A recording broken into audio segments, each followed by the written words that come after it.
looking forward to the end of the journey and a good shower and a nice warm bed. And then looking forward to sharing this information with the scientific community and really digging into the science of it all. Okay, Joe. So a couple questions from the chat. The first week we connected, there's a question mark around hippos and crocodiles. So we definitely know you saw hippos. Have you had any encounters with any crocodiles? Or what about any other iconic, We've African seen 12 wildlife along the hippos, river? exactly 12 hippos. We had the group of 8, another group of 3, and a single individual inside the national park. Crocodiles have been much more abundant and more common. I actually have lost track of the number of crocodiles we've seen.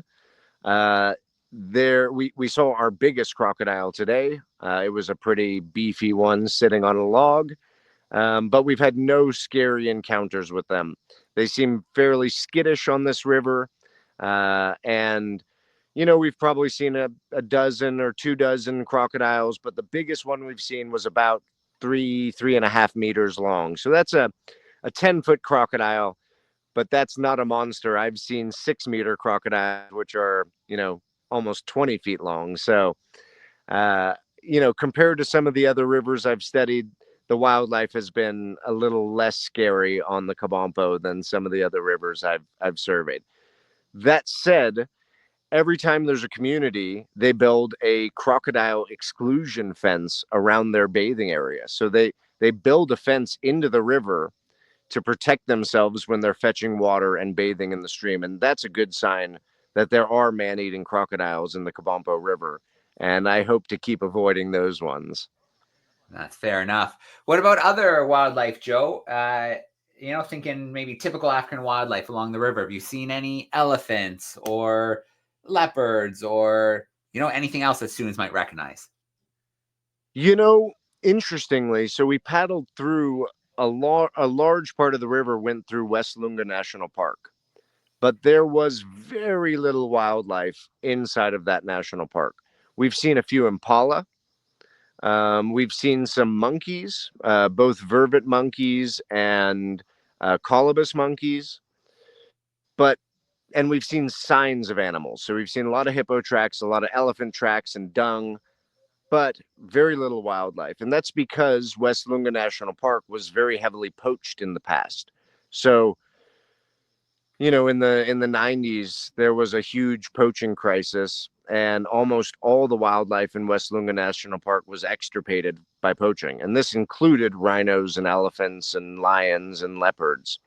So the Kabompo River is not a river with a lot of wildlife remaining. We have seen a lot of otters. We have seen a lot of monitor lizards, but generally speaking, not very much wildlife as compared to some of the other rivers that I've surveyed in the past.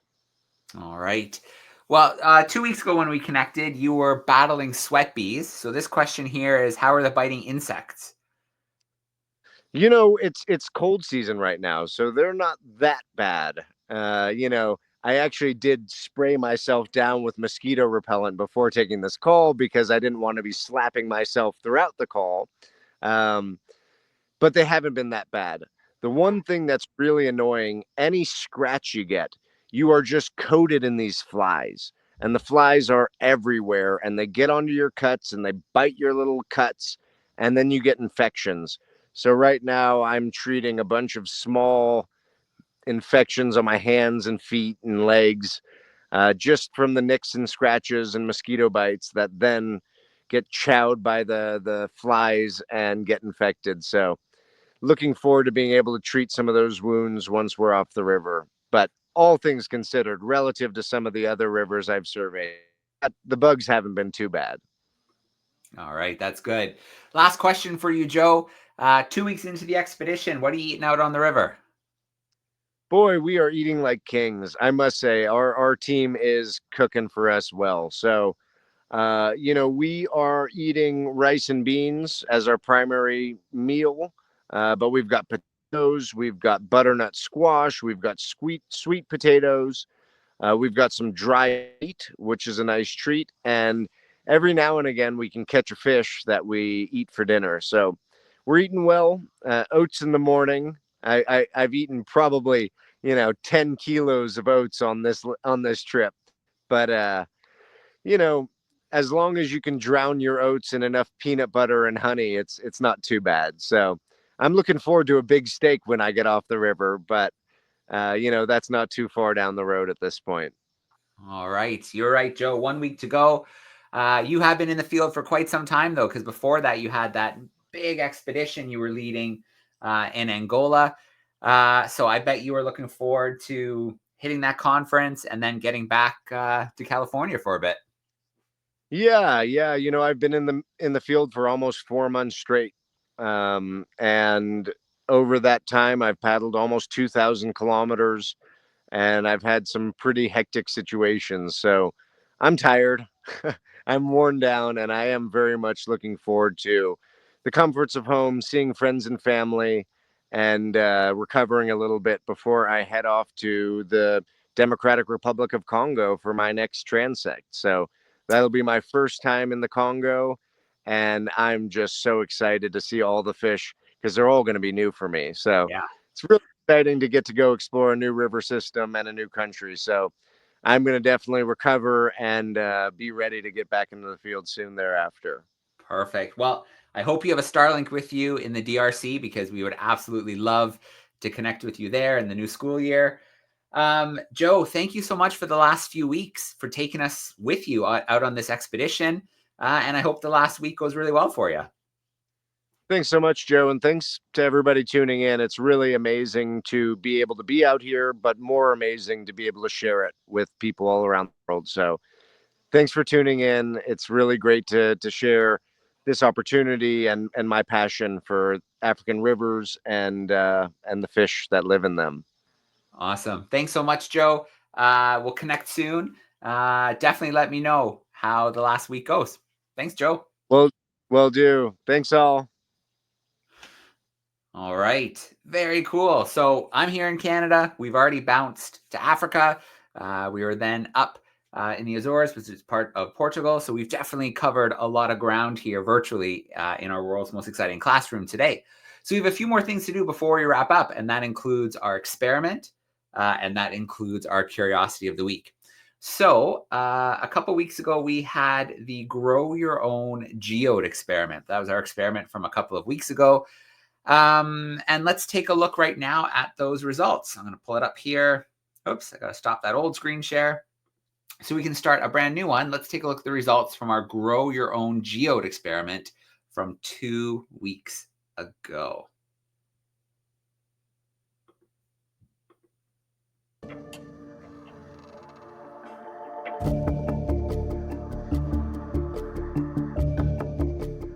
Welcome back, everyone. How did you get on growing crystals to make your very own geode? Well, I have to start this results session by saying I tried this experiment a couple of times and learned quite a great deal while I was doing it. I just bought alum online, and at first it didn't work. This was alum sulfate, and this isn't the right type of lime to grow your crystals. You really need potassium alum, and I actually had the best results using alum stones. So this is potassium alum stones. I bought these online, boiled them down to make that super saturated concentration, and this had by far the best results. So if you remember, I set out to try and recreate this beautiful amethyst geode. A geode forms when crystals develop within a cavity within the rock. So let's see my results. So the purple food colouring worked really well. Of course, they're completely different chemically, but you can see the same crystal formations have accumulated on the rough edges of the eggshell. A little bit's occurred inside as well, but it's mostly around the edge of the eggshell. And I guess that makes sense because the crystals can grow easier on the broken parts of the eggshell. Look at those beautiful purple crystals. Look really closely at the crystals on your eggshell. Do they all have the same shape and structure? And it's really impressive to see how the food colouring has actually become part of the crystals, and they're all this beautiful purplish colour. Of course, they're completely different chemically, but at least superficially, it does look a bit like that amethyst, doesn't it? Well, I actually tried a few other different variations to see what other crystals I could grow. I actually tried some reddish food colouring, but as the crystals have dried, they've turned brown. But still, this is quite pretty. For some reason, these crystals are much smaller. Perhaps this is the result of the different concentration of alum in that supersaturated solution. Or perhaps it's a result of the different textures on the eggshell. In any case, this particular one has almost filled the eggshell completely with the crystals and also formed around the edge. That brown colour is actually quite nice. They really sparkle beautifully. I also tried some blue food colouring, and this has resulted in these beautiful little blue crystals. In this one too, the crystals have grown inside the eggshell rather than round the edge. It's quite interesting, every single time it has a slightly different result and slightly different crystals. I also tried some different objects to see what crystals would grow on them. I tried this stem of some grapes, and I think this has worked really well. The rough texture of the stem was a brilliant surface for the crystals to grow. I didn't use any food colouring in this one, so all of these beautiful white sparkly little crystals have developed along the length of the stem. That's quite pretty. Lastly, I tried the stem of some tomatoes, and interestingly, this has had a completely different result. It doesn't have those masses of tiny crystals, but instead a few larger ones, particularly on the ends of the stem here. And I put a bit of black food colouring in this one. I think this is my favourite of all of the results. Look at these big crystals. They're so sparkly, just like diamonds. So, how did you get on? Were you able to grow crystals like mine? Remember, if you didn't have much success, try using potassium alum. That might have better results. If your crystals did grow, did you watch how they formed? I watched mine very carefully and saw the growth of the crystals over a few days. Did you then think about the geodes? How do the crystals grow in the cavities in the rocks? Well, clearly it's a completely different process because they're chemically completely different. But in essence, it's comparable and similar. Over hundreds of years, the mineral deposits slowly build up to form these beautiful amethyst crystals. This process can continue for thousands of years. Sometimes crystals in caves can grow to become absolutely enormous. These beautiful crystal caves were found recently in Mexico, and they're still being explored. Look at the size of these crystals. How many thousands of years do you think they took to form? I really hope you enjoyed growing your crystals. Remember, because your crystals are made out of alum, they will actually oxidize in air and turn white. So if you'd like to keep yours, get some clear nail polish and very carefully cover your whole crystal structure in a very thin coating of nail polish, and that should keep them safe and as beautiful as the day that you made them. Okay, so there we go. That was our experiment from a couple weeks ago, grow your own geode. This time around, we didn't have any classrooms give it a try. I didn't get any little video clips or camera clips, which is okay. It is pretty much the end of the school year, and that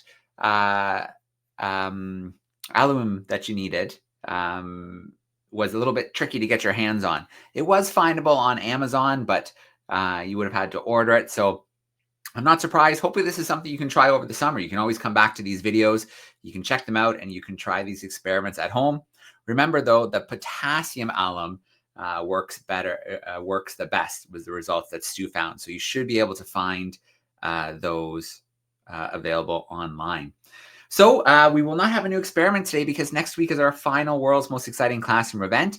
And we're going to lose the bulk of our classrooms today. Today is the last school day for most classrooms.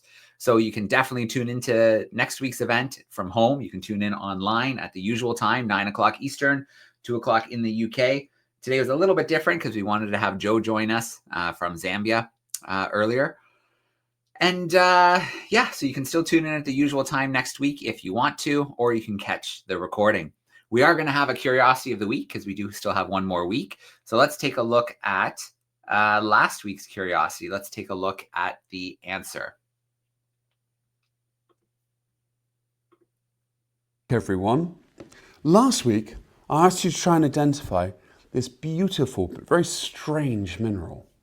Could you work out what this is? Well, a lot of you sent in guesses and quite a few of you got it correct. It's known as pyrolusite. It's actually a form of manganese dioxide. It occurs in many different forms, but this incredible radial crystal structure is by far the most beautiful. It's been used by people for thousands of years.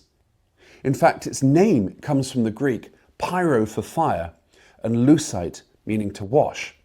This is because this mineral was used to wash away or remove the colour from glass in ancient history. But its uses go way, way further back than that. For many thousands of years, blocks of pyrolusite were even found in the graves of Neanderthals. And it's thought these beautiful crystals, this interesting mineral, had a different ritualistic or perhaps even spiritual purpose for the Neanderthals. Well, regardless of these purposes, these beautiful radial crystals are some of the most striking of all mineral formations. Did you correctly identify this beautiful mineral as pyrolusite? This was a very difficult curiosity of the week, so well done if you correctly identified this. All right, and we did have some classrooms that correctly identified it. We have to give a shout out to Mr. Cameron's class in Montreal. They are going to get the $50 Amazon gift card this week. So I will send a message to your teacher. And then we have one more curiosity of the week. So this one could be won by an individual student in Canada or the US, maybe in the UK, if you try this from home, or you might want to try and squeak in an answer before the school day ends today. So let's take a look at the brand new curiosity. Welcome back, everyone. For this week's curiosity, I have this almost perfect sphere. Can you guess what this is and how it was formed? I'll give you a clue. It's not from an animal or a plant, but it's made out of stone, but it grows over time. Send in your best guess to classroom@darwin200.com for a chance to win an Amazon gift voucher prize. Join me next week to find out the answer. Good luck and thank you for taking part. Okay, there we go. That is our final curiosity of the week. It's a tricky one. Obviously, we don't want to leave you with something too easy. If you want to give that a try, think about it in the classroom, think about it at home, send in your answers to classroom at darwin200.com, classroom at darwin200.com. We will have one more Amazon gift card to dish out to a classroom. Next week, we are going to connect with the London Zoological Society. They have a collection of some really cool Darwin materials. They have some letters that Darwin wrote. They have a copy of the first edition of On the Origin of Species. So we're going to get to check out some of that really cool Darwin material from the UK. So with the London Zoological Society. So that's going to be pretty cool. Maybe we'll try to have one more special guest join us, one of our Darwin leaders. We haven't had a Darwin leader on with us for a little bit. Maybe we can get someone who was on the ship either in Cape Town or maybe Ascension to join us. And then, yeah, we'll kind of be shutting things down after that. The ship will be sailing, making its way towards Falmouth. And then, yeah, we'll have a big celebration in Falmouth, and the ship will do a little jaunt around to London. We'll have another celebration in the UK. And maybe on one or both of those days, we'll do a short little live stream from the ship. We'll see what we can do. But we'll see you next week, same time, 9 o'clock Eastern, 2 o'clock in the UK. A shout out, as always, to our sponsors, supporters, and partners, without whom we wouldn't be sailing around the world, doing the world's most exciting classroom, bringing young conservationists to the various ports we visit to learn new skills, and then having our researchers like Mariana on board doing really cool research all over the world. So have a great week, everybody. We'll see you again next week, and we're going to sign off for now.